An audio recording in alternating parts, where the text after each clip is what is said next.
All right, well, welcome to today's PAW meeting. This is our March 3rd PAW meeting. We're going to have two of these today, 8:30 and 6 o'clock. I'd like to welcome in the audience Mrs. DeGraw, District Secretary and Board Clerk, Julie Torgerson, or Torgerson Hall. Hold on, Torgerson Hall. I was just going right into it because everybody needs to know your maiden name. They don't know who you are. Brittany Meekum is here. You probably can hear her laughing at that. Oh wait, I was only not even a minute in and I've already messed up. And I don't even know your maiden name, so I'm not even going to try. I'm not sure what it is. And we'll go with Mindy Soderquist. Raymond. So everybody off today. I know. Thank you, ladies, for being here, and those that will watch it at home. We'll have both these meetings. We'll go ahead and just get right into the share aspect so we can see the agenda. Thank you, Mrs. DeGraw. Pull that this way a little bit. I just need to pull this way because it was Glaring. picking up the screen and it messes up. Okay. All right, well, we'll start right off with just our agenda. And at the end, we'll open it up for question and answer, just like any PAW meeting. Give me your comments. I have my notepad up here, and we'll write it down, and we'll get rolling. So hopefully you guys received in your mail the flyer for the supplemental levy. Did you? I see Brittany shaking her head yes. And our vote is for next week, the supplemental levy. We've talked about this for 3 or 4 months here in the district office. And so the little QR code, or the little on that letter that came out, you'll see it. I don't know if it's on this one. No, it's not. The QR code that's on there attaches to this link on our district webpage. Mrs. Hall's put that in there. Like when you go to the website, where this is, the QR code is on there. So when you go to the website, under Levy, right there. supplemental levy, you can't miss that usually. So it's right there, supplemental levy. This is what we're looking at. It has the March 9th vote, what it's for, the polling places, the proposal, but I was talking about this QR code right there. Those little thingies, if you just put your smartphone camera on that, it will direct you right to a link to the website, and that's what was linked to this. And so our proposal to increase in the supplemental levy from 300,000 to 360,000. Why an increase right now? It's largely because of insurance rate increases, as well as just the funding formula that goes up. We've already been paying teachers above and beyond, but this isn't just for teachers. This also helps with our para staff, our maintenance staff, anything with those benefits. And so just the benefits of last year, 8% was a $60,000 or $60,000 increase. But the year before that, it was like a 5% increase. And the year before that, it was a 4% increase. And so those things are substantial every single year. The tax impact for the supplemental levy. This chart is one that I've used in a lot of the different presentations that I've used. It has the different levies or areas that the district is getting funds from the community. The supplemental levy is the one we're talking about. We also have a plant facility, and we currently do not have a bond project where we are receiving money for. And because of that, the tax rate for the individual person in our school district, it's based on $100,000 of taxable assessed value. In 2019-20, we were at $261 per 100,000. And so with the increase for this supplemental levy, it would bring us back to the 261, whereas this current year it dropped to 237. Our 10-year average is 350. And so this is well below that area. What is a supplemental levy? It's just a levy allowed under Idaho code that permits school districts to ask for funds to provide for anything the school district has for their operational costs. We use it for salaries and benefits. In West Jefferson, 85% of our money that we receive in our supplemental, well, not from the supplemental levy, but from the general fund goes towards salaries and benefits. Got a glitch on my computer.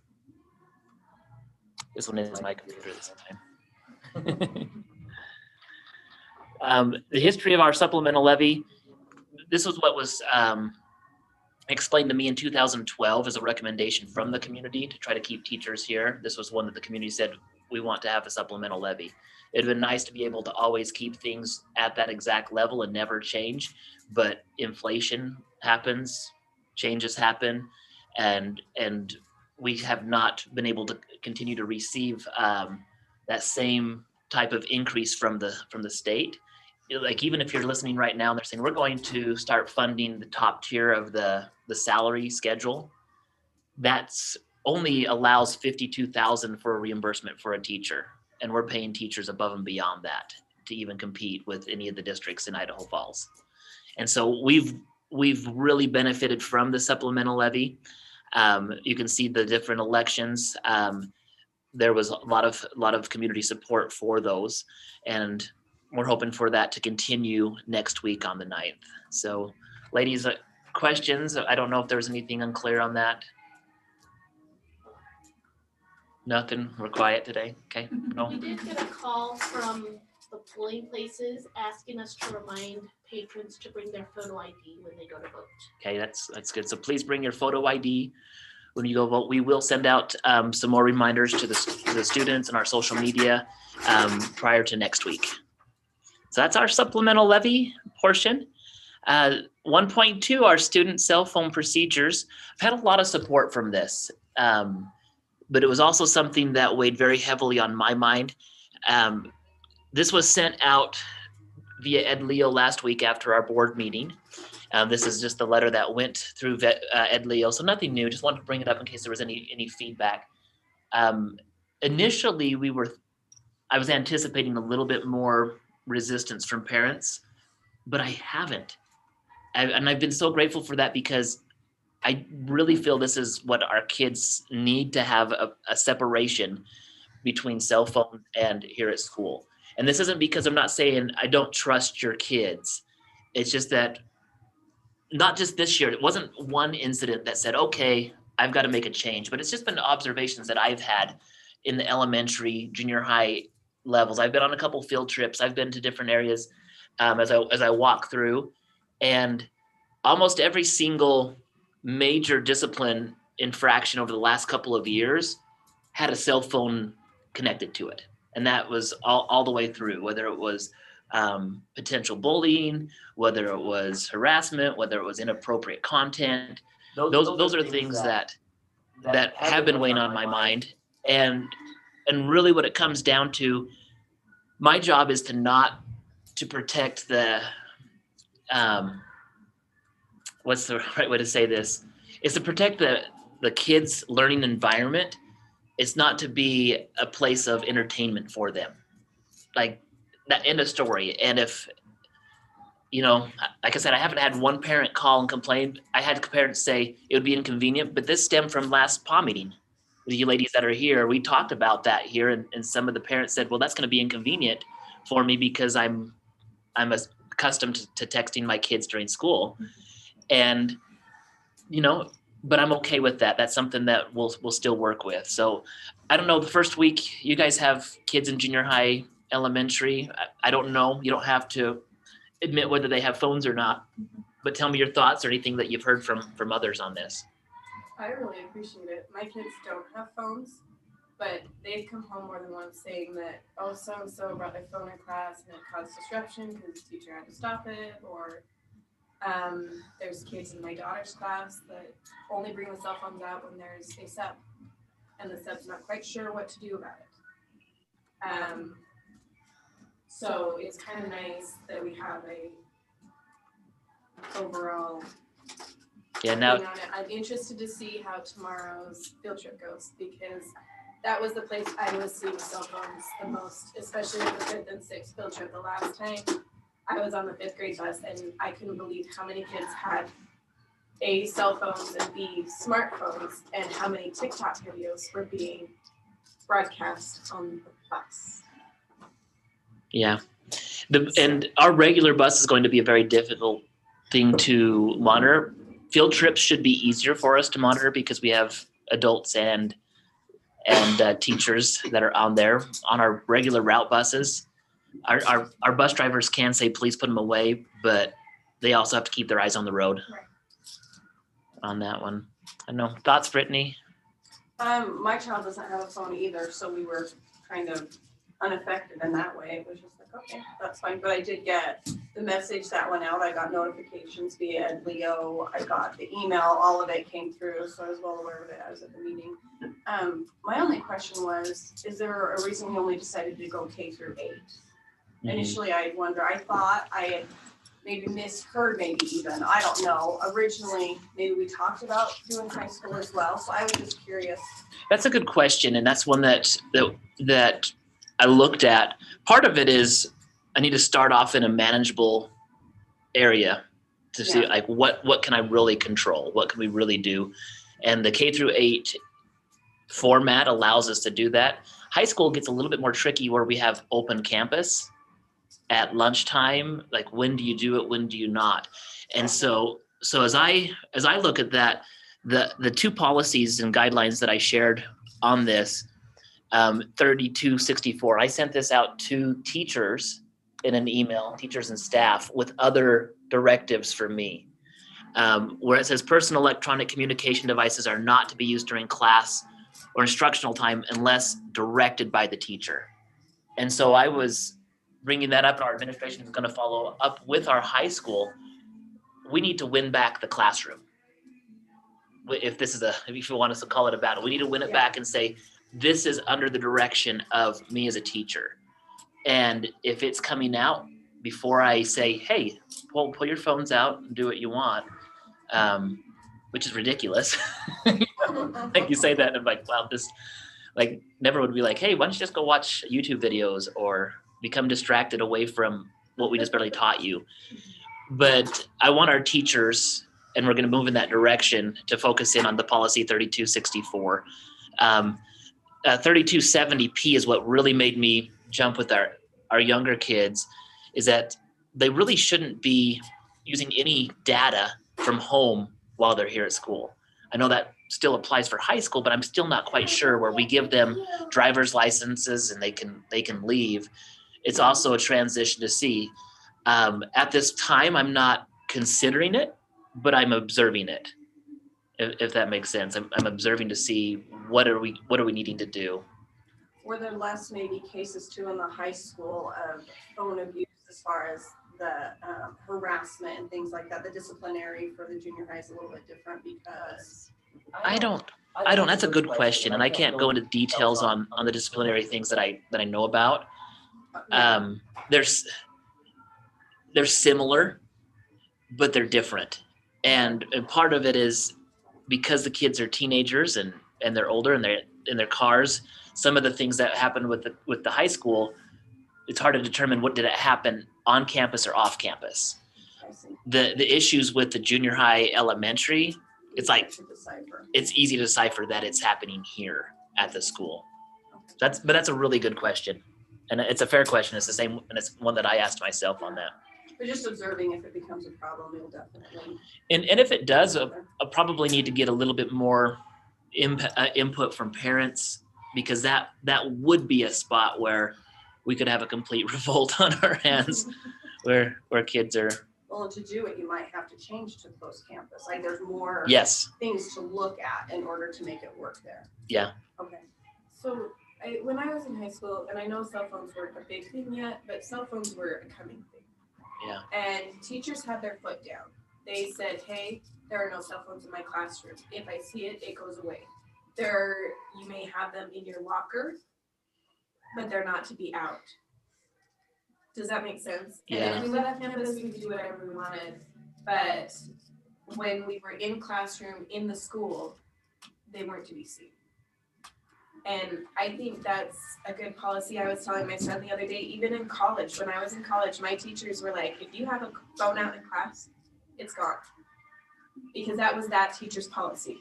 You were given that policy at the beginning of the year or the semester, whatever, and that was Well, we'll ask you to put it away. We don't want it ringing in class. Does that make sense? yeah, and that's why I wanted to bring that back to 3264 with our teachers. Yeah. That we need to step a little bit more. We need to be more clear on when we're directing kids to have that, and then To have that authority to say that in the high school, we don't allow phones in our classroom. absolutely, and it also gives administration a tool to talk with that teacher, saying, why are you allowing kids to get on when they're not directed by you? And so it goes both ways. It's not just the student needing to follow the policy, it's the teacher needing to follow the policy as well. Thank you. Yeah, I haven't heard any complaints about it at all either. Like I've talked to friends and that nobody has said like, oh, my poor kid without a phone. Like I know I haven't heard anything yet. So. we've had some students that, you know, are a little passive aggressive with their comments or things with, you know, being snarky about it, but they don't have the responsibility that I have on my shoulders to make sure that the learning environment is there. And to me, it's their social interaction via technology is not a priority for me. And research shows that text messages that are received during class take an average of 9 minutes for them to get back on track. And so if they're just getting a distraction, it no longer is it just the students in the classroom talking to each other. Now it's the students from another classroom, another campus, another, you know, all sorts of different things. So perfect. Thanks for that. That was very well explained too. Like the Leo letter was good. Thank It you. wasn't just like, hey, we're doing this, and like there was a lot of thought put behind it, and that was appreciated. I appreciate extra information on things like that. Thank you, because it does take quite a bit of time. I'm not the quickest person on putting those things together, but it. And I think you haven't had much retaliation because there was a lot. It was, we've taken this into consideration. We've taken this into consideration. We understand that this is going to cause some inconvenience for you guys, like as we get used to this new thing that we. So. Well, thank you for that feedback. Yeah, it was well explained. It wasn't just a rash decision. It Like, you wasn't, could tell that even it though was- for me, I don't like to move quickly on things that big. And I felt like, okay, is this a rash decision? And I would talk with my district staff, with Mrs. Bingham, with Mrs. DeGraw, the principals. I'm like, okay, but I needed to act quickly as well. And so thank you. That's what I was hoping to accomplish with that communication. Well, and there was a date too. It wasn't like, oh, we might kind of maybe. It was, this is the date, so everybody was prepared. There was no wishy-washy about it. So yeah, it is now. And we've got 3 days so far. Yeah, And the kids are still alive, you know. Yes. Nobody was passed out. You know, and conversation. here's something that goes, and I know the whole conversation is positive on this, but here's another thing that was just observed the first or 2 days in. So prior to it, I talked with Mrs. Ward in the lunchroom, and she said that at the lunchroom, kids would pull out their phones, junior high and lower, and they're just on their phones during that lunchtime. And they are missing out on so many opportunities to talk, look at people, and instead of just be trapped behind a screen. The first day that it was out, I walked in just to do an observation. And of course the kids had their eyes on me going, oh, here's Mr. Williams, he's walking around looking for phones. But the kids were talking to each other and laughing, and it was Instead of just laughing, here's this video. Exactly. Having actual conversation. They weren't saying, I think look at this video and laugh, and they can have plenty of other time to do that. Well, that's what I told you was so sad about at the ball games in our student section. As soon as there's a timeout, everybody sits down and looks at their phone instead of talking to each other sitting next to them. And it's so sad to watch. Every single time they have a timeout, then they sit down and grab their phones. Maybe we should make those enough cell phones too. And not that you have to ban them there, but just an observation. I mean, it's sad. Yeah. It is. Kids have a lot to learn with social. Because, I mean, you think about it, their parents, grandparents, our entire existence was based on an actual social life. Communicating with People. We learned tone of voice. We learned how that affects what we're doing when we're talking. We learned Body facial language, expressions, body yeah. language, That's a really good point. because that was how we learned about our environment. You know, and my husband and I have decided cell phones are not important. Our kids can live the way we did and learn to be responsible. I mean, he had one boy at basketball yesterday because he forgot his cell phone and his mom could have communicated with him. He couldn't remember what he was supposed to be doing after basketball yesterday, and I was like, oh, poor guy. You know, but my kids have learned, mom's not there to save you, you better know what you're doing. So Pay attention when you Pay leave the attention. house. Yeah, what you're yeah, Make the pay plan. attention, listen, Make the plan. this is the plan, this is the contingent plan, you know? Yeah. So you know, it's good. They worked it out. It's not a big deal. We communicated with mom. So, but it was one of those things that was like, okay, if you have to have that constant reminder instead of being able to remember, sometimes that's one of those social things that you're learning instead of just, oh, I'll get that reminder later. Yep. So For sure. So thank you. We're gonna move to the 3-year calendar. Not sure if you guys saw this on the board meeting, but the board did approve the hybrid for 3 years. I just put on here just for the convenience of those to have that spot. The PAW meeting did help me make some adjustments on this, and so from the PAW meeting last time, the question was asking me not finish before the Thanksgiving break and just go 2 days earlier. I looked at it, pros and cons with it. I thought that was a good suggestion. So anybody out here, here's your proof that the PAW meeting is actually worth your time to come and give feedback. You know, this is one where I'm glad that we have a 3-year calendar with something just so we can have some consistency. I did put in the board minutes that when we get to the 23-24 school year in the fall, I will do another survey at that point on things. Now, if the school board wants to, they can always direct me to change with a vote, but it can't be just one school board member. One school board member can't come on and say, hey, I want you to change this for next year, because if it's been made by man, it can be changed by man. That's you know, but this is something that I want to have a plan in place, and so we will have a week between the fair when we start. Our parent-teacher conferences are going to be on Mondays from 8 to 6. No school for any student at all on those days, so we should have everybody here, all teachers here at that time. That was another thing that came up during PAW meeting as well, but it was also a frustration that I had. So I was trying to find a time when we're not going to have a basketball game, when are we not going to have this. Only way we can do it is to say no school, and this allows teachers to be able to prepare over the weekend for things if they need to, and it will work well. So any questions or comments on calendar for the group that's here? That's great. I like having the 3-year plan too, of just like, well, this is what we can expect. Not that I make plans 3 years out, but there's some consistency in life now. We have a calendar for 3 years. Like, we know it's not gonna like come to, you know, we're trying to figure out 4-day or 5-day again for 3 years. Oops, Unless the board says. Unless the You wanna board do it. says, I accidentally shut down the wrong one. Lord, please leave us alone. Go back to community portal. Show you. I just wanted to show everybody how to get back into it. There you go. it's intentional, always intentional. Always intentional, and if it wasn't, you can make a learning moment Learn out from of our it. mistakes. 95% report. I just wanted to bring this out again. You guys usually watch my board meetings, and so you probably saw Mr. Johnson's report. The second link is actually a video to that, so anybody watching at home wants to go on, they can actually watch Mr. Johnson's update.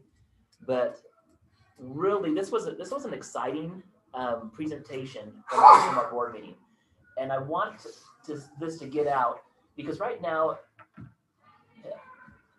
sometimes people think, what can we celebrate in our district? And this is something that we can really celebrate that we're doing very well right now. And so he shared the goals, the 95% goals. This is the first year that we've had 95%. So we really don't know what to expect. We just kind of said, let's make a guess. And we were anticipating that with the break in COVID last year, that these numbers would be way lower at the beginning of the year. And they were really low at the beginning of the year. So you can see what we're hoping for is a majority of the students are able to test out of it. The reason why they named the program 95% is because they want to have 95% of all students at reading level. And so we have this and we're tracking it. And we can see right now that our 5th and 6th grade, who did not have any of this instruction prior to, and if you want to look at this as a quick Band-Aid to try to help fix them at the very last part during their elementary years, we're already at 85% of those students that have passed all of the skills on that. Those that haven't, those other 15% are all making progress. And so if we wouldn't have had this, it's something that I've even seen my own kids benefit from it. And so it's really exciting. As he talked about the difference between the 95 and the iStation, just to see that from the beginning of the year, the red would be the ones that are struggling the most, the kids that are struggling the most, but they're still growing in a positive area. You can see that in kindergarten, those that were in the red to start the year, almost all of them are hitting into the green. And so what we'll really see is these kids that are in kindergarten that start with the program each year, that's where we're really going to see a huge change, but we're filling the holes all over with the other ones. And it was fun for when Mr. Johnson talked about the students just having more confidence in what they're doing. He gave this example in Mrs. Tolman's class where at the beginning of the year, this student felt, I'm nervous about spelling, I want to be better at spelling. And by mid-year, they're already feeling a lot more confidence. I've gotten better at spelling. You know, and that's the whole process, is if they can believe in themselves. I'm not a great speller. I rely a ton on spell check. You'll probably see sometimes on my agendas and things that spell check doesn't save me all the time. But the kids are doing great. The teachers are doing a lot of amazing things. Just the different comments from the teachers I thought was really telling. You know, Terry Smith likes it because it has intervention every single day. And so the exciting part is that our school board did support us and move forward with purchasing a core program that's going to, this core program from 95% doesn't take away the whole myth that we already do, but it's going to allow us to do our spelling and our phonics instruction in the classroom, and then have an extra dose in intervention time. So if we feel like we've strengthened it this year, next year we're really going to put on the speed with intensity on that. At the end of all of these, I hear people say, now what are we going to do about math? We have ideas with math. In my mind. I You can see it. I get that. This is something that is the same problem in so many different areas everywhere. Math is a weakness in so many different schools. And this is something that's on our mind right now. We have some ideas to start increasing the intensity on math practice and influency and motivation. It's starting to get going, and it just needs to happen now. We've talked about it. We need to move in that direction. So that's our next step, as we are getting reading in place. Now our math needs to be increased. So go ahead. We've been able to find anything for, I noticed like junior high, like the 7th and 8th, I've seen by going to parent teacher conferences and talking to other parents that there is a real struggle there with those kids in math. Do we have any type of system that could be set up, even, like I would love for my daughter to have a math tutor, like even this summer or something. I just feel like she needs to backtrack. There's been a couple years that there's been key things missed as I've helped her with homework this year. I'm just like, you know, we just need to backtrack. And I want to be able to find a program that I could even help her do that. But I feel like there's a lot of kids that age that could use a little bit of help. So, and I know this is all like, you know, the reading programs have been the younger kids, but I do feel like that area of students needs to look at a little bit. The idea about a math summer tutor or a math camp or something this summer, I'm writing that down. I want to explore that and move on that just to see where we can go. Yeah, and maybe they wouldn't be interested. I know summer's hard, but I really feel like personally for my daughter, like she could use it. Yeah. Things have just gone fast. Things have been missed. You know, I And would that- like to try and take advantage of and something. that's the challenge where 95%, they have assessments and things in place where you can give that and find out exactly where you need to address.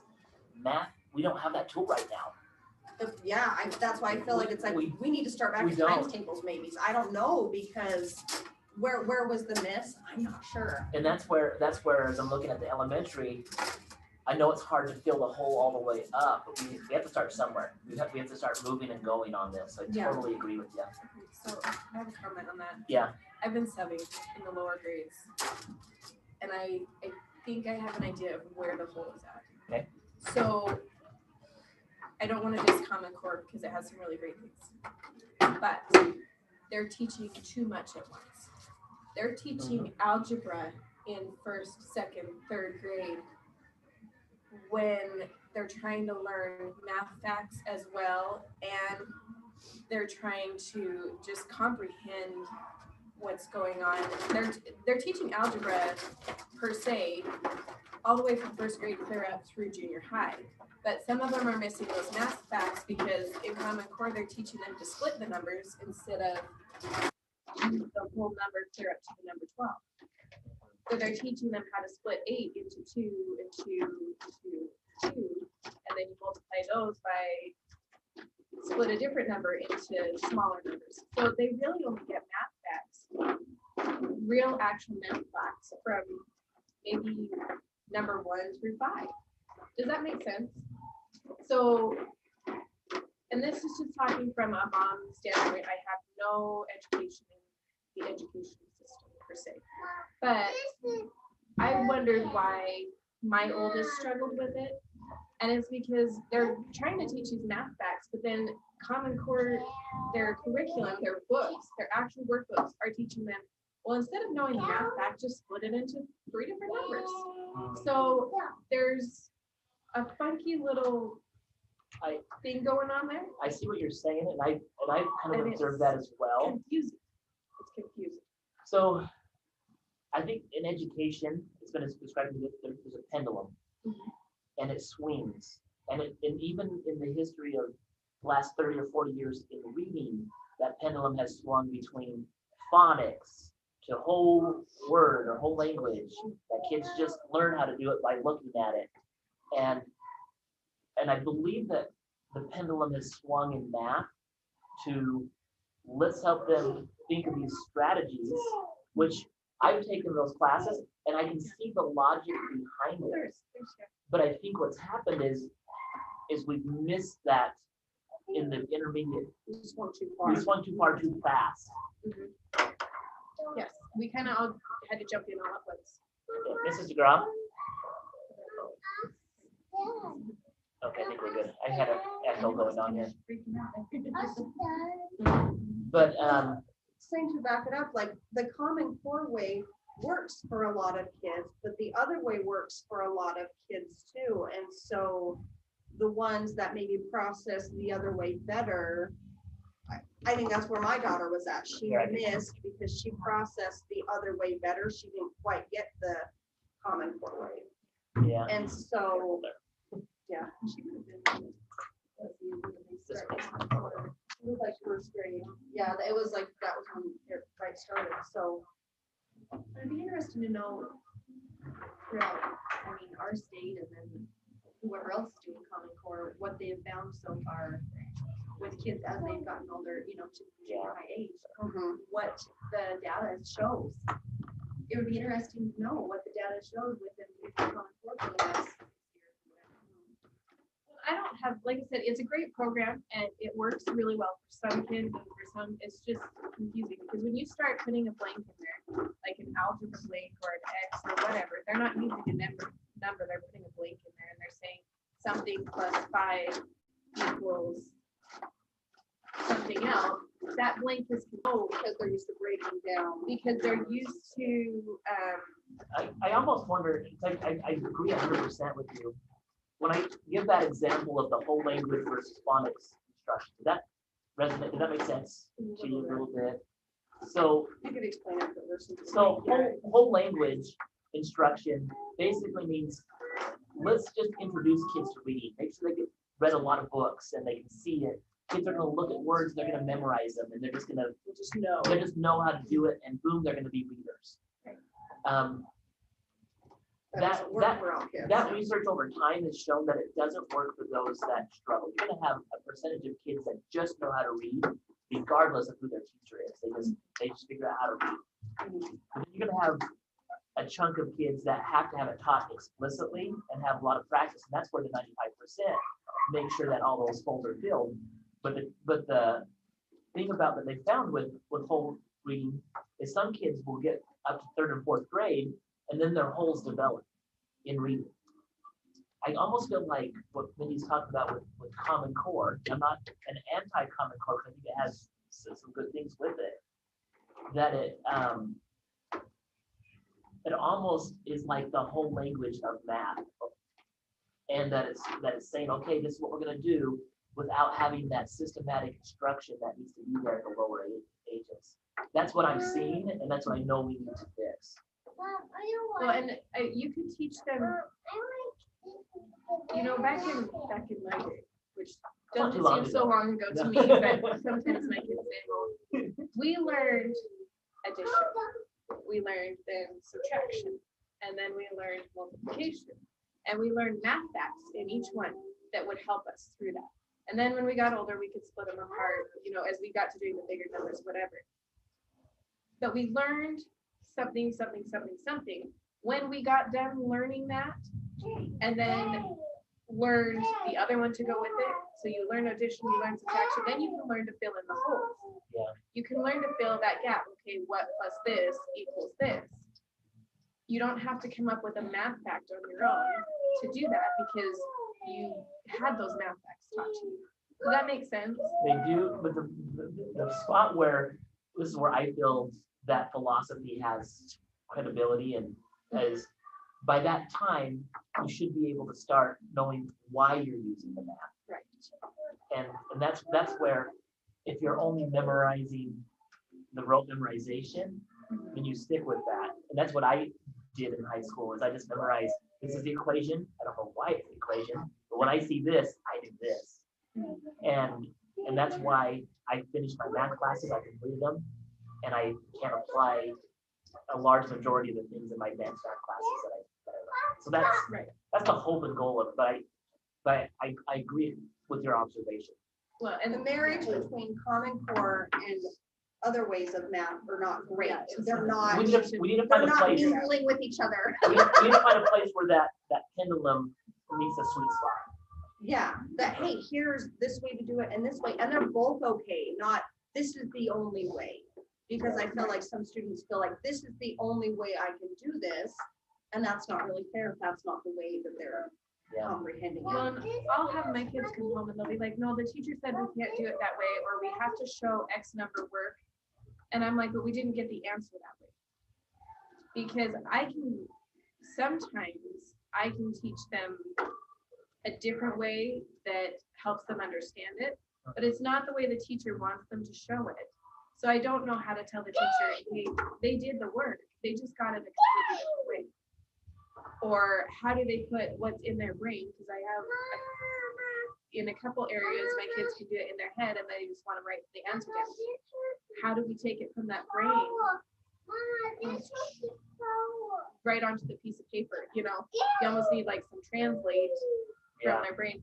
And so, I don't know. And the other way too, like some kids don't need to show their work, some need to show their work, and both should be okay. Yeah. If I'm not able to process all that in my head because my brain doesn't want to do it, please show your work. And then we can find out where you made your mistake. That's where I'm seeing a few holes. I mean, like I say, observing, like I'm seeing, like, okay, for my child specifically, and I would guess a lot of parents could say specifically for my child, this is what works for them, but that's not appropriate for the classroom right now because they're learning a different way. So I don't know. Like I said, I know you've talked about math and looking into programs and stuff before. I know it's just still a concern to you. I know I set the bar really high with the 95%. It's looking really good. I know it's great. Yeah. Somebody needs to do There needs to be math. Well, and We'll anything look we into can do on math, the intervention for reading is working amazing. That's great. We needed it. yeah, just keep a focus on math too. Like we need to have something. Absolutely. Even if it's not a 95% program, that's awesome. We need something to help these kids because it's just getting worse. As she's getting older, it's just getting worse. Yeah. The gap of what she knows and what she should know. Well, and if you're in a constant struggle, you don't want to be there. You don't want to be doing Exactly.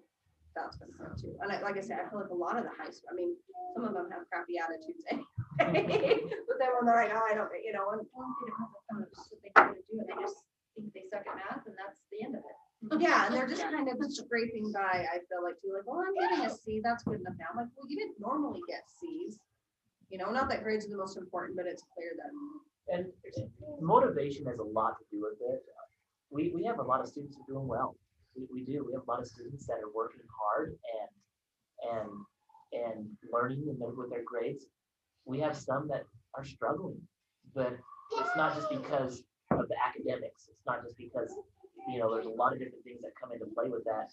And those of you that have teenagers, you guys can kind of understand, you know, now put 20 of them in a room and motivate all of them. Like it's going to be it's a tough task. Our teachers are doing a great job. They're reaching out, they're working with all of them. They're not going to make every single teenager happy every single day on that, but Those that need the help, I would like to know, you know, because not all parents are gonna say either, like, let's have my kid do summer school, yay. Like, I understand that as well. If there was something that was an option, I would like to know that. For those parents that are concerned and want to have extra help. I'm not clear myself. I've looked at different things, but I'm just not clear what I can do that would be the most beneficial. I'll bring this up with our math committee, just with our math department, the high school, and also talk with our elementary teachers that are just at the grade level leaders, and just visit with them. And just some resources put out there. If we don't have a math summer camp or whatever it is, if there was just some resources that are like, hey, if you're concerned, this would be a great starting place. Work through this over a couple weeks. You know, who do I need to talk to that would be a good resource for extra math help? Okay. Thank you. Good suggestion. Thank you. Last one that I have before I go to question and answer and round table, just an update. I just want to highlight, we got through winter sports. We did it. Without We didn't get shut down, and we were able to make it. And by the end of the year, we were able to put 40% capacity in our gyms, and it was really, really good. I shared this with the school board. This is just the numbers of those that watch from home, also on the Pixela. And if we go down to the bottom of that, we had over 13,000 people view live or check in during some aspect of the game. Like even our, like, trying to see if I have any of the middle school ones on there, because even those, but like your freshman boys basketball game against American Falls, there's 176 people that looked in on that from their phones. And so sometimes that is misleading because if they get kicked off or kicked back on, it adds it on again. But you know, this is something that we looked at saying, is this going to be a good idea to continue with, or should we just have done YouTube live and just had it that way? The NFHS contract that we have will start giving our school a kickback on its third year, and so a portion of the subscriptions that people go into NFHS will come back to us. And so I just wanted to say thank you to our coaches and the players, everybody that participated during that time, and we look forward to spring sports. We just need to warm up, and along the line of sports, we will be having a work meeting next week, and we're going to start discussing the pay to play or increasing fees on gate or passes. Just trying to figure out a plan with what to do with allowing our sports to continue. The athletic department is looking into what the hit was going to be on COVID. It's actually turned out to be a little bit better than what we were thinking. Not as dire as we thought it would be, but it's still going to be a hit, and we won't really know completely until after spring sports are done, because none of these are revenue generating sports right now. So everything that was made is going to get sucked out. during this time. So So that's next week. that is going to be on the 10th. And the work meeting is like patron input, or is it not? I can't remember. I just Yeah. didn't know the definition. So on our work meetings, this is where there's not going to be decisions, final decisions made. It's going to be discussion with the board. Patrons can come, and the board will allow more comments back and forth during that Versus time. a board meeting. Versus the board meeting. Board meeting is where decisions are just made. That's the biggest part of a board meeting is decisions are made during that We time. discussed it, now we're ready to decide. Yeah, these things should all be discussed at this time. So anyway, and that will be, we have that one put on there yet. We have that coming. I don't have it on, I have it up there. Yeah. Anyway, question and answer stuff, guys. I don't usually, you're here for 4 hours with me in the morning. Oh, I have a question about fundraising. If there was a group that wants to do a fundraiser, is it just allowed or do they need to have permission through, I don't know who would be in charge, you, the principal, or they just do those decisions on their own? Is it a school group or is it a club? Yeah, well, I guess I need definition on what ones are actually school clubs and what's not. I think like arts and music program is one that I was just thinking about and discussing with one of the teachers, that there might be some needs there. The old, not old band teacher, but a couple, they said one of the band teachers used to be really good about fundraising for arts and music program, and maybe some aren't as good now. So I'm just curious as a parent. So what has been allowed for all clubs or athletics is to have one fundraiser Per year, per year. and does it have to be approved? It's nice to have it approved through anything through the administration. I'm not really sure if there's like the procedures in place for that. Maybe more just like, hey, like as an information courtesy, this is what we'd like to do. Are you good with that? Not necessarily like, That it has to be voted on. yeah, okay. No, that's really the process that I would want to have. It's like the wrestling team, they didn't come and say, hey, is it okay if we do the wrestling or the jerky fundraiser? That's just, we just know that that's their fundraiser. That's what they do. That's what they do. So if a group wanted to set up kind of their thing every year, like that's, but just courtesy information is nice. No, and we had discussion last time about the booster club and what it does, and Yeah, I'm still not clear on that. and you know the Ed I don't want to be Foundation. mean. I just don't, Well, and because I know there is the Booster Club, there's the Ed Foundation, but in discussions, it sounds like, I thought the community members, some think the Booster Club is for all clubs, and others are like, no, it's just sports. So I'm not sure, and part of that, It depends on what the bylaws because are. the for this Booster Club specific is club. not school sponsored either, it's not, The they're their own entity the Booster now, Club, correct? the Booster Club is like PTO. The PTO, They're here to support. the they're here to school, support they- the school. They're not under you at all. Yeah, and when with COVID and everything, you know, the Booster Club is still in the process of establishing what it needs to be. Mhm. And I'm not sure.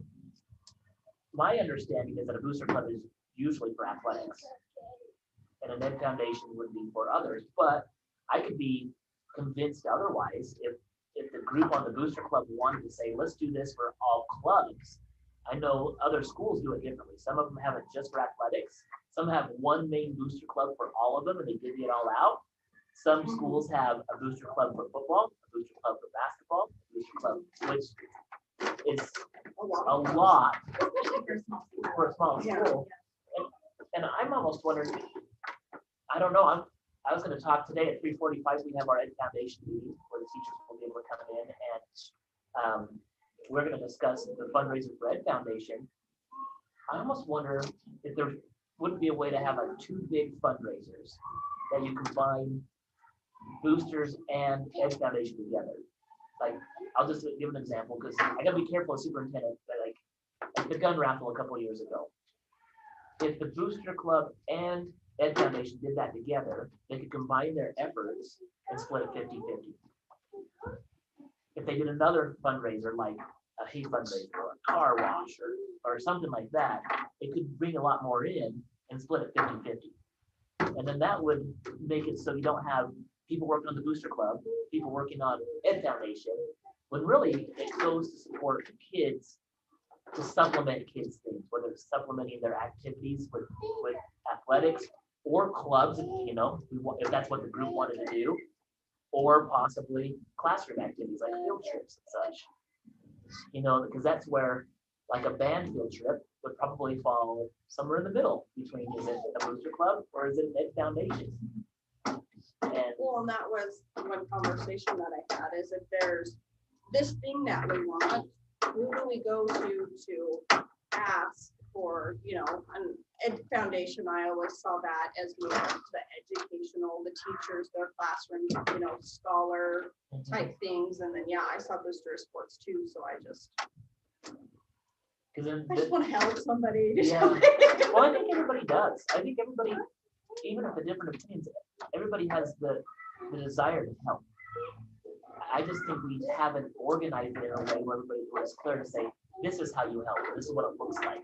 And if you want this money to go towards a certain thing, you can, you know, earmark it. Well, that's, yeah, when there's a lack somewhere that you care about, like, well, I'd be more than happy to help do a fundraiser or something for this group that needs it. And I'm more apt, even when there's a sports fundraiser, tell me exactly what you're fundraising for. You just want new duffel bags, or do you actually need something very specific? And for me, I like to know specifics, because then I think it gives the kids a goal in mind too. Like, this is a very specific thing we need to continue. And so I think it's easier to rally behind that, you know, like for band, like if you need your instruments fixed, that's great. That's what your fundraiser is for. Like, let's dive in and help do that. Yeah. So I think that's why I was asking about fundraising and where money goes and different, because it would be helpful to get the bylaws of our Booster Club. It would be, and maybe even the bylaws of the Ed Foundation. Are they school sponsored affiliate? Like, are they a different entity type too? That's the part where we have. They don't automatically just get funding from the school, the Ed Foundation or the Booster Club. Their money doesn't come. Their money doesn't come, and their government. And their checking accounts aren't with us. Okay. The Booster Club did get moved into the school account a couple of years ago. I don't know if that was because they didn't have enough people involved with it. That it just kind of filtered out. That they wanted to make sure that it wasn't just one or two people writing checks and granting different things. And so it could function differently. And there's no, that's the thing, is the Booster Club, if there's a group of people that want it or want to put their input, that's not us. They could go to that group and say, this is what we want. This is what we want it to look like. PTO, the same thing. My wife's the PTO president. If somebody wants to take her spot, I'll vote for you. But she's doing a great job. It's like, come on. But it's a lot of work for people to do that. And that's why sometimes it's like, are we hesitant to jump in? And it can be as busy as she wants it to be, or not. And so. And you have a care and passion behind it. It's really busy because you want to help do everything for everybody in every group and every, like, yeah, that's understandable. Yep. She is doing a great job. Good question on that. Anything else? Round table. Sorry, me again. No. I was reading on the list from the last board meeting of the summer projects, and it appeared like some of the summer projects were things that had been discussed that were going to be done if a bond passed. So was there money found to do those projects, or you're just hoping to get those done? Or so, explain just those projects a little bit to me. Let me pull that up a little bit here on this regular meeting. And I know some things need to be done now. And so what we have at our disposal right now to be used. So the cost on this left column is just the all-out wish list. Somebody hits the lottery, like we can do everything. We can do. This is the list. This is the list. As it moves into A and B, it spreads it out to say, okay, these are the things that that Mr. Soderquist highlighted to say, these are probably ones that we need to really move on sooner. Priority. And so we're not going to be able to do all of these things, but like you have like the 100,000 for paint walls, refinish. I think part of that is the size of the bonds. Cost B over here would be plant facility. So we do have the 300,000 every year that comes in, but half of that or 100 or a third of that is always earmarked to transportation. And we are purchasing the new bus next year, and because it is going to be a travel bus, it's more expensive than the others. So it's gonna take automatically half of next year's plant facility. Instead of just a third. Instead of just a third. Usually it's around 100,000, this was 150. Okay. And so with that, we look and say, okay, like a roof that needs to be replaced, that's where it's gonna come from. But if the bond were to be passed, we could take some of the money from the bond and put it towards these bigger projects and make the money stretch longer on plant facility. Other little projects could be done. Yeah. Okay, okay. And that's where when people are saying, well, why aren't you just knocking out every single project with the plant facility? A couple things is we only have 3 guys that can do everything. And when it snows, all 3 of those guys are pushing snow. During the summertime, they're working as hard as they can. They can only get done so much over time. And so they're doing the very, very best that they can. It's not like we have an endless number of, even if we had all the money, now we have to find the people to do it. And you have to pay the people. And then you have to pay the people to do it. So even if they ran endless hours to do all of it, you're paying them for those endless hours. And you're still gonna do that. I see squinting on that one. I just have bad eyes, you're fine. Okay. Everybody So- else I'm sure can see it fine, I was just curious. So You right say now, endless- the board did allow us to go forward with this, and if we have anything over the amount that needs to be approved, it will be ratified in board meeting. So like the art room remodel, that's moving in the direction with plant facility right now. So that is probably gonna take place. That's something that our group can take hold on.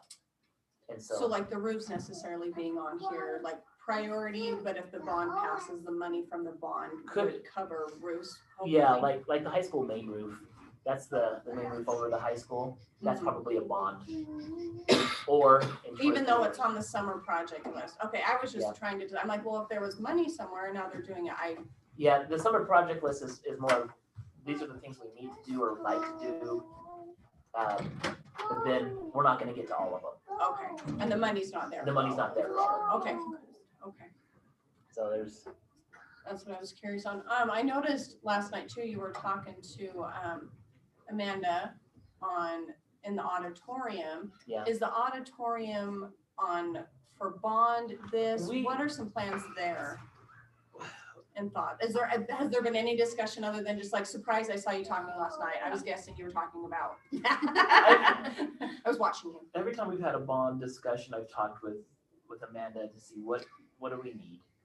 Auditoriums are really expensive, and some of the things we probably need to bring a specialist in to look at, to say, okay, what do we do with this type of lighting? What do we do with that? Somebody that has that. And to know how much it's going to And cost. know how much, and that's what we were just talking about, just to get an idea, as we closer to, okay, if the bond goes in, should we have this be one of our priorities? And everything costs money, that's the thing, Yeah. Everything costs money. Well, I guess that's why I was curious too, like what here can we, if there's still money needed, how much do you need to add this, that, and the other? Because I feel like the auditorium, like I was excited to see the art room being on the list, and I know Mr. Schweeder's excited for that too. And I understand the money, and I was just curious that maybe the auditorium should be on the bond list. Like, I think moving forward, that would be a good idea, because I had heard curtains, sound system, and lights. I mean, that's kind of the whole thing. Well, But and it is, and all of them are older than the hills. I think the curtains were actually used from Jefferson School District when we first built West Jefferson. oh wow. Well, it's actually 1970, take that back. 1970 was when the auditorium was added on.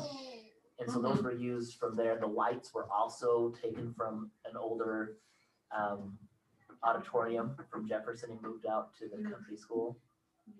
I think it would be a good balance to put into the bond if we can, if it's not gonna push, I know you're getting bids and prices on all of these things, but it would be a good balance to add a big project for the arts. I think the arts, and maybe we could add music department into that too, arts and music.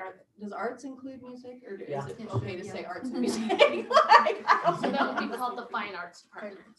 Arts department. All of that maybe could use a little pick me up, because we have been focused on sports and different things, and if there's a new gym, that's a big project that would help that. I think maybe fine arts could use a little attention there.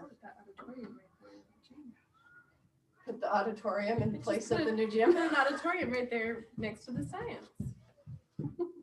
I'm not opposed to it, just.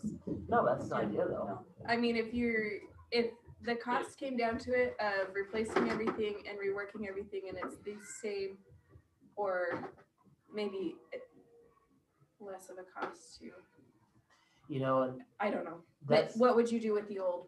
That was my question, that's- is if that's you the- build a new, then we have to that's see the what is only that. thing that's It would just holding be me up left. on all of this is when is the right time to act? When is the right time to move on it? Because one day it's going to have to happen. Yeah. And is that now? Is it, if not now, when? And Yeah, and do you put the upgrades in, and then your timeline is another 20 because years, whatever, because down the road. even then we're still only $12 million capacity to Right. maximum. Right. And if we max out on everything that we can do, we're not going to be able to. If we wait till the point where we're in dire need, it's too late for us. Just because other districts can do that. They can wait till they're bubbling over with kids and then they go, oh, we need a new high school. Well, let's go bond for 40 million and boom, let's do it. And they can do it in one summer. Right. They'll have it that next year Like, done. we can't do that because we can only bond for 12 million. Yeah. And so that's where we have to have that eye in the future saying, okay, so what is the next step? The science rings come out and we put an auditorium there. Now we have two auditoriums kind of, because Right. it's not this other building. You can't just demolish it. And if the instructors that are the fine art instructors are fine with the auditorium, let's just remodel the auditorium. And that's what finally. Amanda has said that. That before. sounds good, and it's a good use of space to just Yeah. fix it up a little bit. Because very rarely have we ever needed a bigger auditorium. No, because they can just have more shows. Yeah. And the bigger auditoriums lose a little bit of that, like personal touch. Yeah. That's the one thing that Amanda says she really likes about our We get new current small one. new curtains. We need to get blue ones. Blue curtains. Navy blue. That's cool. I really I'll put feel, that on navy blue curtains. Yeah. for the meeting.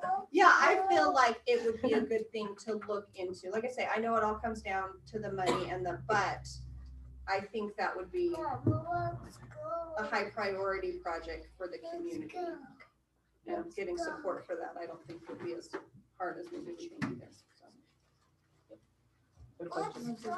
And like you said, with fundraising, I mean, if there was something that we weren't able to do with bonds or levies and a group really wanted to make it happen, I don't know if you could raise, I don't even know how many thousands of dollars curtains are, but I mean, things like that. I've heard they're pretty expensive. That's what I've heard too. They're closer to 100,000 than not. Oh, wow. Which is so interesting. Why they would be that much. It's the emperor's fine clothing. So we're talking more than a bake sale. That's Yeah. what you're saying.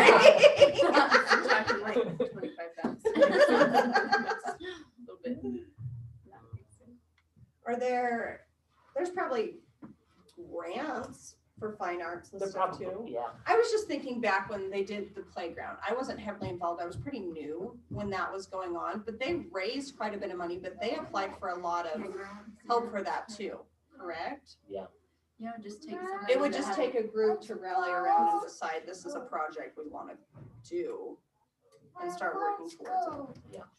So I do have a suggestion of something to add to the list of just, I don't know if it would be considered an upgrade, but some of our school buildings don't have wording on the outside of what the building is.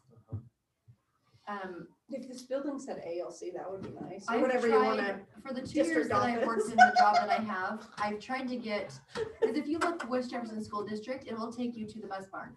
Yeah, So, yeah. but they won't, I have submitted the change several trying to times. get that changed But at since Google. the building doesn't match what I'm asking it to be called, I don't know if that's why they keep denying the change. So we probably need a transportation building sign on that one, the ALC / district office, I don't know. Just Go get our have the- stencils out. because I think, I mean, the Tarrant Elementary has that, Hamer has theirs, Uh-huh. you know, the gym has theirs, but just a couple of these buildings that have been acquired in the last, West Jefferson ALC yeah. visitors welcome. Slap that on your church building. Your- And chapel tours. Has the ideas for the bond gone out for pricing or anything yet, or is not anything finalized Not as far as finalized. what? So Are that, you talking with like the science teachers to see what they want? Is that we're still in information gathering yeah, for those things? until the board votes on it, it's all up for discussion. Like, I know that Until the board votes that they want to move forward with a Mhm. bond, we're not gonna know how much it costs or things like that. We won't move Well, forward. Or we will have an estimate. We'll have an estimate on all those discussions, and so I'd like to have community meetings have input and just say, what is it that you want? So things like what you're saying can come up, or I can have people say, I don't want anything. We can just have them share their input. And it would probably be per topic, like science wing, yes, gym, yes, remodel, yeah, or like, Yeah, we just need to know for sure what the community wants in this proposal well, that's why we do it. to keep moving forward. That's why we do it, because it's what the community wants. It's not what Shane wants. It's not what, Yeah, When Ryrie did theirs, they had it set up that way, but they actually had it on as an online survey. So they'd have each project, like an A, B, C, D, you know, whatever, and then they'd say, if you would like A and B, it would be this amount, click this. If you want A and F, it would be this amount, click, you know. And so they separated it out like that in a survey so that patrons could go in and kind of give their input that way. And I don't know how you, so as a recommendation from the superintendent, where are we at and what needs to happen to keep, because I've seen the plan, we've talked about, these are ideas. What do you need done next? I think what needs to happen is whether we run a survey to just get an idea of where it's at, so the board can have a feeling to say, is it even worth spending the money to have a lawyer to draw up the plans for us to vote on? Because it will cost money for us to do that. If people show up that want things done, they need to show up to the meetings when we have them. And anticipating the end of this month, 1st of April, unless the second round of COVID comes in and shuts us down. I'm laughing because I'm not going to shut us down at all. But last year we couldn't have meetings. We were going to do those in March and April. And then it got to the point where the board had to vote on something for us to even move forward. And by then, when I went to the community meetings, people were like saying, well, what about this? What about that? And what was there, maybe they didn't want. yeah, and that was Okay. too late for the process. Okay. And so I have a conference call next week with our architect and construction manager who's putting together the numbers. We'll know more after the supplemental levy, what it would look like. Okay. And so that's kind of where I'm There's at kind right of a now. waiting game too, on some instances. On We some have to wait instances, for- but others it would be to have people come in and say, well, what would it cost us to do this? What would it look like to do this? or I am in support of this. So what happened in Aberdeen when these conversations happened, the community, they were the ones that said, this is what we want. And it was actually a lot more than what the superintendent and school board even anticipated. But it's what the community wanted. And they ended up getting everything that they wanted on their bucket list because that's what the group of people wanted. So that group of people would need to come to this next meeting. Yep, Or this next meeting. or just be completely before. transparent, or those that are completely against it would need to Yeah. come. Well, yeah, to it as either well. side, like, yeah, you wanna hear both sides, so the next meeting to discuss these things, is it the next board meeting? No, Or you're what always meeting are welcome we to come. talking about discussing? We would have a community meeting on the bond projects. Like, come and give So us that's an the thing idea. that I think we found that we need the most is the ones that are in support of it.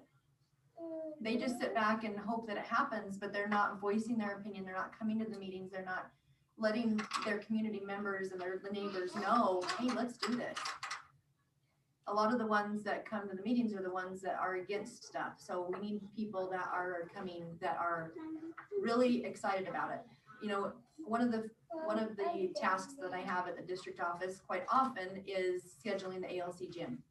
And just this morning before this meeting, I had somebody call in and they could not get a time to have their team come practice because it was already full.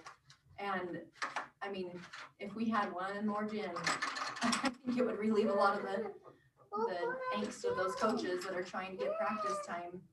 Well, that's not even, So- and it's different from when I was in school. We didn't start playing any organized basketball till 7th grade.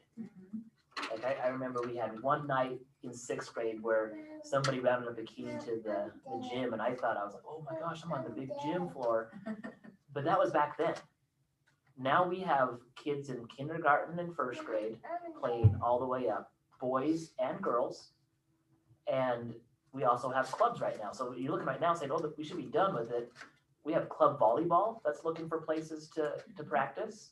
We still have basketball kids and little kids they're not doing, spring sports. These first couple of weeks, they're going to be in the gyms until the snow melts. They're going to be utilized. That's the thing is, it goes back to, is it needed? Define needed, I guess, because what do you want for your kids? We don't need anything, but I see people dishing out a lot of things that aren't needed to their kids. This would benefit our community and it be used. That's the part, that we've talked about over and over. But again, there are some you have different opinions, and for rightfully so. There's worry about the economy. There's worry about what's going to happen over the next couple of years with our farmers. But we also have other people saying, you know what, there's a lot of good left in the world. There's a lot of good things to happen. There's a lot of good things that can move forward. And so as I'm looking at presenting options for the community, I'm kind of stuck between the two sides. I don't want to say the devil and the angel, because some people say be more conservative, or you can't do great things unless you try. And how do you know unless you try? And that's where I'm stuck between going, like, I don't know with this, but. Well, I guess in response to these comments, I am excited about these projects, maybe some parts of the remodels or different things more than others. As an overall, I think I would be excited because I see the potential. I think others are as well, just in the little talking. But that is like, okay, so now I'm excited, but where do I take that excitement? So is there a community meeting or is there not? I don't have Because I can't encourage people, like same thing, if they want to make suggestions, I can talk to people, but as far as, okay, I have some ideas, where do I take them now? Like, and I know people only show up to me, meetings aren't always the best, but we're at this point that, okay, we need suggestions, but what do we do with them? Where we get prices, I'm kind of I don't know where I'm at. And I think Brittany's on the right track too, saying where does she talk to people? Because you can post it, you can send letters and all that, but people are busy. So it takes like her talking to people, me talking to people, Mindy reaching out, being like, hey, this is what's happening. If you are interested, get to the meeting. It's gonna.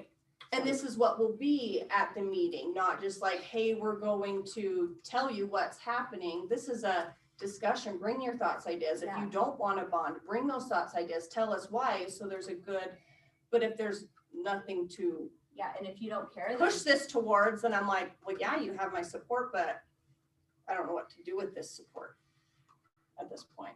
So that's where I'm like, tell me what you want me to do.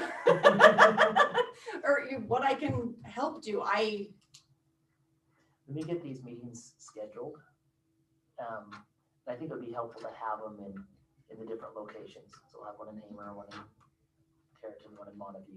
I think So- we need to have a special one in Montague. What's that? We need to have a special one in Montague, What does that mean? so that A special one. a special one. I'm from Montague. I don't know. You're- Define well, special. I'm The last, confused about the what. last Montague one I went to, there was a certain person that like tore everything apart in But they're entitled to the their discussion. opinion. They are entitled to their You opinion. can't just not include But people you to come can, to a public it's meeting. not that they're not invited, but give your opinions during this amount of time. And please don't, give a time limit and then Yes. say, or I don't know, I don't. and please be kind while you're Because doing we it. don't like your opinion, you must It's not not that talk we as much. don't like the opinion. Well, no, but you If gotta the do that for opinion both is sides, then supported, you can but only you gotta be do it positive for for 5 minutes, and then we need to like, hear I went to the Montague meeting the last time and the discussion wasn't about the bond per se. It ended up being about certain schools and certain people.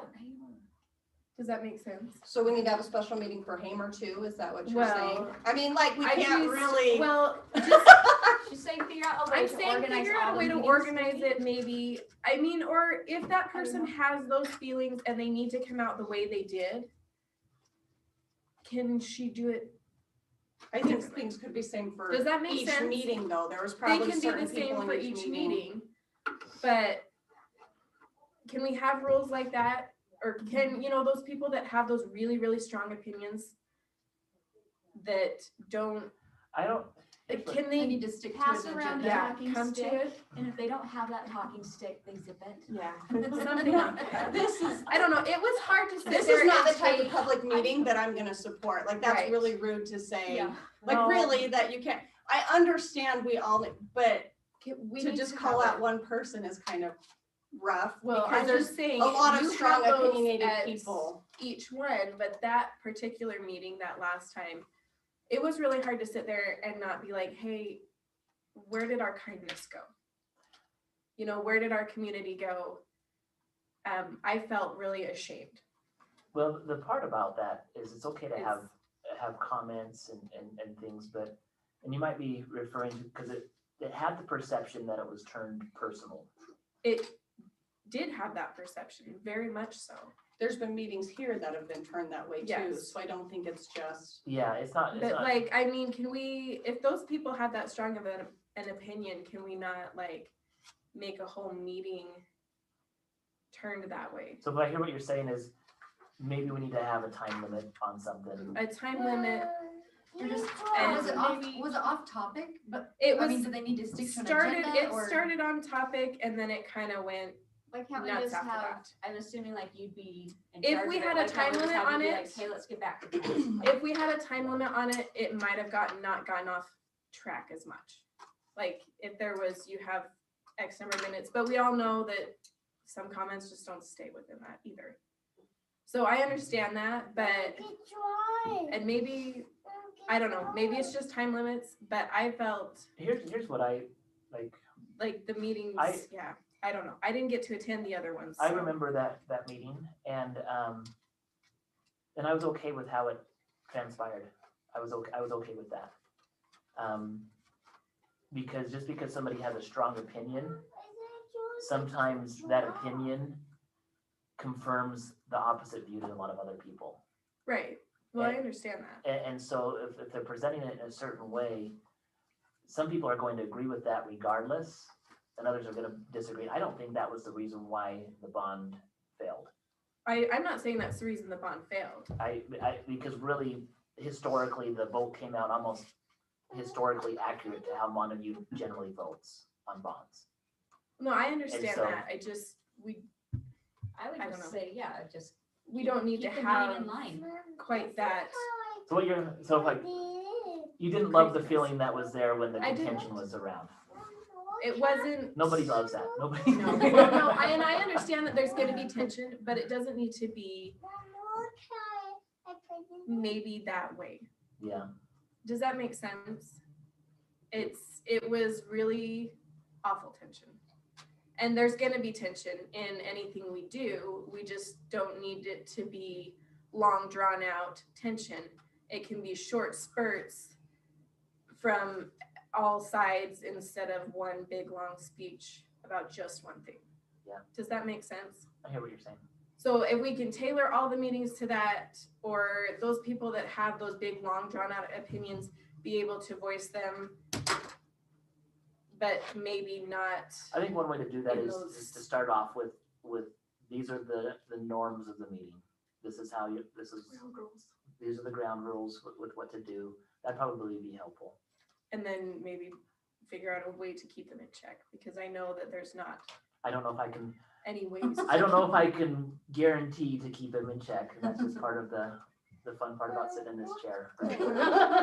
Well, and people ask why I don't give my opinion, and it's because, or why I keep quiet about some things until it's probably almost too late. And it's because there's people that will attack you if you say something Different than theirs. different than theirs.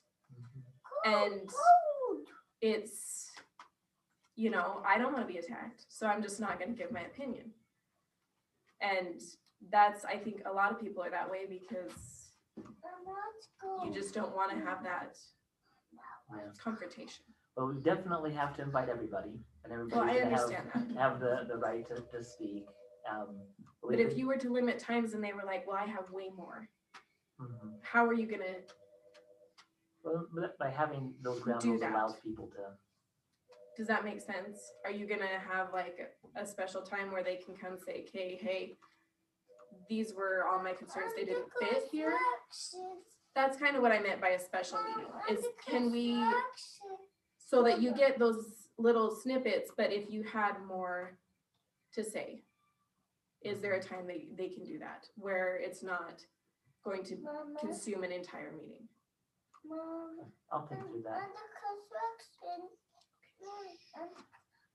So just to make sure I'm recapping as we finish up, we'll do all we can to make sure that the meetings are fair, but also not contentious.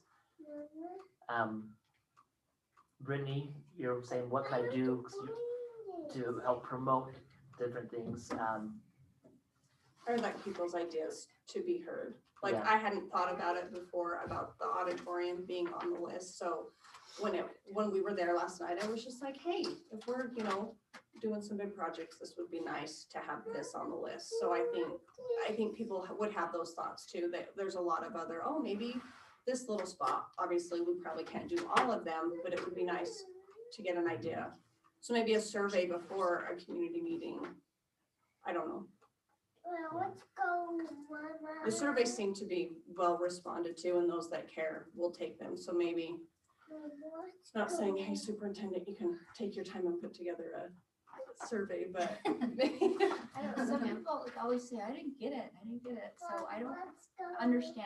how Well, but they say that about everything. We don't get the emails. They didn't Well, make I it to don't the, sign up you for know, those like emails. everything's that way. Those that want, Yeah. we could say, hey, there's a survey on the website, as somebody who would like it to get out there. If there was a survey or a community meeting, just wherever the information is, if it's there to be had, I would share it. So whether it be a survey or a meeting, or like this survey is just to create ideas so we can have a community meeting and really narrow down what we want. Yeah. And that might be a good first step, but I don't know. I haven't done that before. So If you were to do the survey, do you have the option to limit it to one time? Because that is also a problem. We could look at a different, Because you might have people like, oh, I am so for a gym. Yes, gym, arts, no, or opposite, mhm. just saying. yeah, I don't know what the And- best route is. I and think a then the- combination. And then the other part that's a challenge is you have your school community, and then you have your citizens in the community that are kind of separate from the school. And But how- they how- More still the don't. patron side that Yeah. aren't. I feel like that's where the art would hit them because, I mean, you have the community play and you have people that rent it and I think they would be more responsive. I feel like, For I that, think a good balance, because we've Yeah. talked about, ooh, is it all sports? Is it all that, like, yeah, and I think that'd be fair on both of them. brings a balance to it. I feel like that even if I'm not opposed to a gym, but, oh, well, we're getting arts too. So I feel like that's a good compromise to have a larger project that way. Yep. Like I say, I don't know the money too. Like, I think people's decision, it will come down to the money. So we would need to know.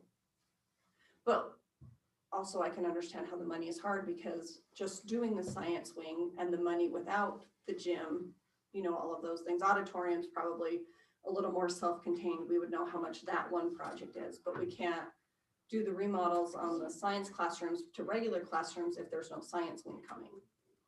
So right, yeah. I can some see of how those go hand in some hand. projects will be kind of cut and dry, but others will be like, well, this falls upon if we want These things this. have to go into place, and that's Yeah. another part where some are saying, well, just tell us exactly what you're gonna do with every single dollar that you have. We can give the very, very best estimate and as detailed as possible, but a lot of it depends on how things fall after that. Yeah. Anyway, good points, so. Okay, last part, I was gonna be done by 10 o'clock, really. Sorry, my bad. I'm just excited about getting things done. No, I'm excited too. We have a lot of really good things going on. Like, I'm excited about that, and It's a positive light right now that we can look towards something. I mean, even something as silly as approving a calendar for 3 years, there's something to look forward to. We know what's coming instead of all this crazy unknown that we've had. yeah, let's get Yeah, some, that's very true. let's get some stability and go with it, Yeah. so. So like, hey, if we're gonna get a science wing, we can look forward to that. Well, Brittany, I'm done. if you think of any other questions, you can come back tonight at 6 o'clock. I'll take a pass. Okay. Maybe I'll Email listen, me we'll for see. them. Be here. But anyway, thank you for joining us, and those that are listening from home or listen to this later on, feel free to reach out if you like. Brittany says she likes it, for others that want to say they don't. I want to present information and do the best we can in getting all that before the school board makes the final decision. So thank you for attending this morning meeting, and we will see you at the next.